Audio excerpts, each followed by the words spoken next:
এখানে আমাদের কাছে একটা ইনফরমেশন আসে যে একটা ফিমেল ডেড বডি একটা পাওয়া গেছে। এটা লোকাল পাবলিকের থেকে ওসি বামুটিয়া এটা রিসিভ করে অ্যাকর্ডিংলি আমাদেরকে ইনফর্ম করে। তো আমরা আসলাম, এখানে এসে দেখলাম যে একজন মহিলা, নাম হলো হেলেন সূত্রধর, বাবার নাম হলো মনীন্দ্র সূত্রধর, কালীর বাজার, যেটা আইডেন্টিফাই হয়েছে আর কি।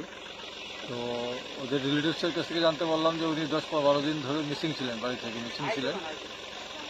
তো কিছুটা মেন্টাল ডিসঅর্ডার এগুলি সমস্যাও ছিল। তো যাই হোক, আজকে তো আমরা এটা পেলাম, এখন আমরা পোস্টমর্টমের জন্য পাঠাচ্ছি এবং অন্যান্য আদার যেসব আমাদের যে ফর্মালিটিস আছে সেগুলি আমরা করছি।